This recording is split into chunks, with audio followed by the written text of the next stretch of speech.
श्री राम सिर्फ 4 भाई नहीं थे, उनकी एक बड़ी बहन भी थी जिसका नाम इतिहास से लगभग मिटा दिया गया। और सबसे हैरान करने वाली बात यह है, जिस बहन को दुनिया भूल गई, उसी की वजह से भगवान राम इस धरती पर जन्म ले पाए। हम सब जानते हैं राम, लक्ष्मण, भरत और शत्रुघ्न, लेकिन इन चारों से पहले अयोध्या में जन्मी थी एक कन्या, राजा दशरथ और माता कौशल्या की पहली संतान, राजकुमारी शांता। शांता सिर्फ एक राजकुमारी नहीं थी, वो अत्यंत तेजस्वी, विद्वान और धर्मपरायण थी।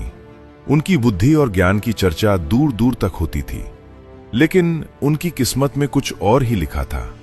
अंग देश के राजा रोमपद, जिनके पास सब कुछ था लेकिन संतान नहीं थी, और तब एक ऐसा निर्णय लिया गया जिसने एक बेटी को उसके अपने माता पिता से हमेशा के लिए दूर कर दिया। राजा दशरथ ने अपनी ही पुत्री शांता को रोमपद को गोद दे दिया। सोचो, एक छोटी सी बच्ची जो अपने ही घर से दूर किसी और राज्य में चली गई। समय बीता, शांता बड़ी हुई और ज्ञान, तप और संस्कारों में अद्भुत बन गई। फिर उनका विवाह हुआ महान तपस्वी ऋषि ऋष्यशृंग से, और यहीं से शुरू होती है राम जन्म की असली कहानी।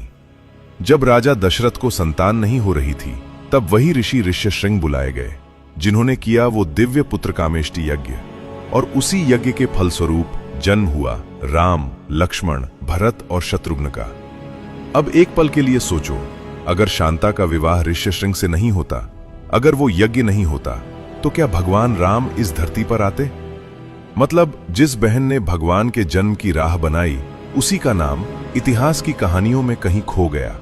ना ही टीवी सीरियल्स में, ना ही आम कथाओं में उन्हें वो स्थान मिला जिसकी वो हकदार थीं।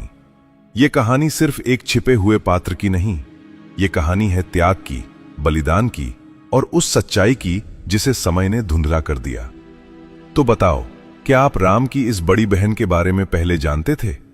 अगर नहीं, तो इस कहानी को आगे जरूर बढ़ाओ, क्योंकि कुछ सच्चाइयां भुला देने के लिए नहीं, याद रखने के लिए होती हैं। जय श्री राम।